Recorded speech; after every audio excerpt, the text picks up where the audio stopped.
তৃণমূলের কাছে আমি গুরুত্ব হারিয়েছি, জগদ্দলে বললেন সাংসদ অর্জুন সিং। নিশিদিন ডায়াগনস্টিক সেন্টার, এ কমপ্লিট ডায়াগনস্টিক সলিউশন। আমাদের ঠিকানা 144/1 সেন্ট্রাল রোড, আনন্দপুরি, ব্যারাকপুর, কলকাতা 122। আমাদের যোগাযোগ 9875338719। তৃণমূল কংগ্রেসের কাছে আমি গুরুত্ব হারিয়েছি, জগদ্দলের মেঘনা মোড়ের কার্যালয়ে সংবাদ মাধ্যমের মুখোমুখি হয়ে মঙ্গলবার আক্ষেপের সুরে বললেন ব্যারাকপুরের সাংসদ অর্জুন সিং। তিনি এই দিন বিজেপি সাংসদ হিসাবে অংশগ্রহণ করা বৈঠকের প্রসঙ্গ টেনে বিজেপির প্রশংসাও করেন এবং বলেন, না, অন্যরকম এইরকম কোনো ব্যাপার নেই। নিশ্চয়ই দুদিন স্ট্রেসে ছিলাম, খুব খুব একটু শক ছিলাম, ওখান থেকে একটু রিল্যাক্স হয়েছি। মমতা বন্দ্যোপাধ্যায়ের ফটো আপনার মাথার উপরে ছিল আর সরে গেল, এ তো আমি কি বলবো, সেটা তো নিশ্চিতভাবে সরিয়ে দিয়েছেন উনি নিজেই, আমি থোড়ে সরালাম। উনি তো আমার একটু জোরে যদি আমি তো গেছিলাম এমন ভাবে আমাকে কি বলা যায়, বেইজ্জত করা হলো, তো এটা আমি আশা করিনি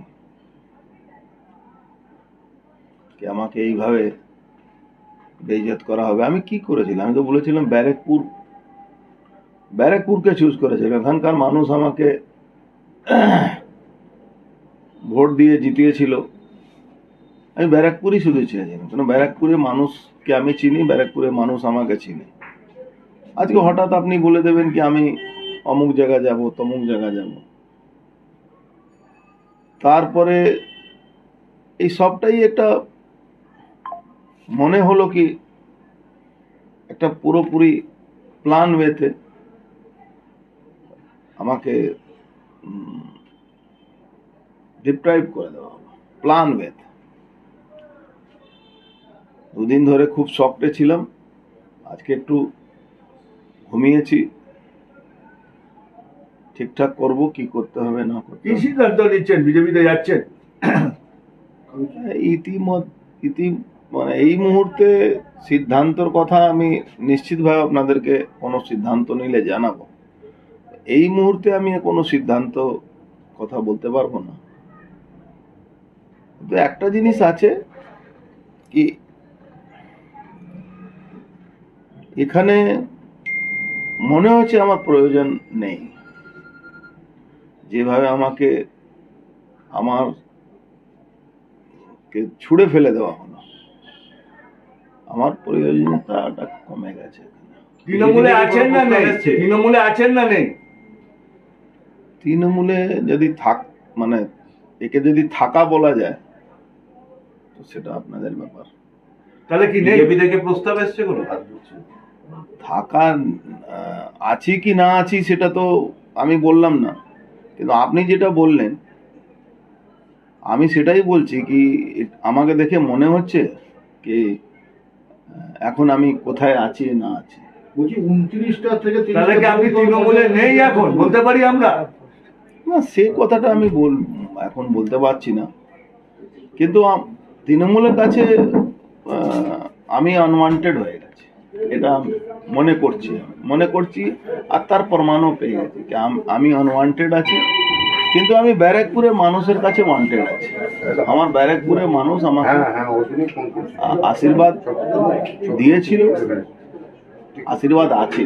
একটা সময় আপনি তৃণমূল দলটাকে বিরোধী দলের মর্যাদা দিয়েছিলেন একটা আসন পেয়ে ভাটপাড়া থেকে, তো সেই বিরোধী দলের মর্যাদা এখন কি কোথায় পূর্ণ হচ্ছে? আপনি তো তৃণমূল দলের, আমার মনে হচ্ছে কি, আপনার কি করে মনে হচ্ছে কি বিরোধী দলের মর্যাদা দিয়েছিলেন একটা সময় 2006? সেই গুরুত্বটা আছে। আমি যে 2006, 2001, 2000 এই লড়াই দিয়ে বা এখানে লড়াই করে জায়গাটাকে এস্টাবলিশ করেছিলাম, সেটা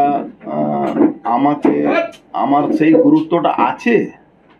আমার মনে হচ্ছে তৃণমূল দলের আমার গুরুত্বটাই নেই। আর তৃণমূলে যারা কাজ করেছে পুরোনো জামানায় প্রায় সবাইকে এরকম বসিয়ে দেওয়া হয়েছে। সবাই বসে আছে, যারা অরিজিনাল তৃণমূল কর্মী যারা ছিল, যারা লড়াই করেছিল, তারা একটাও কর্মীকে আপনি পাবেন না। অপরদিকে সাংসদের মন্তব্যকে তার ব্যক্তিগত মন্তব্য বলে দাবি করেন ব্যারাকপুর লোকসভা কেন্দ্রের তৃণমূল কংগ্রেস প্রার্থী পার্থ ভৌমিক। এটা ওর ব্যক্তিগত বিচার, এখানে আমি কি বলবো বলুন। তিনি কি তাহলে দল ত্যাগ করবেন এরকম কোনো ইঙ্গিত পাওয়া যাচ্ছে? আমি জানি না, আমি বলতে পারবো না। সাধ্যের মধ্যে স্বপ্নের ফ্ল্যাট খুঁজছেন? লাবণ্য গ্রুপের পক্ষ থেকে ব্যারাকপুর হরিসভা মন্দিরের নিকটে সোনাঝুরি আবাসন। থাকছে lift, top floor, set, 0% GST। এছাড়াও থাকছে ব্যাংক লোনের সুব্যবস্থা। ফ্ল্যাট বুকিং চলছে। আমাদের যোগাযোগ 7278 200 456।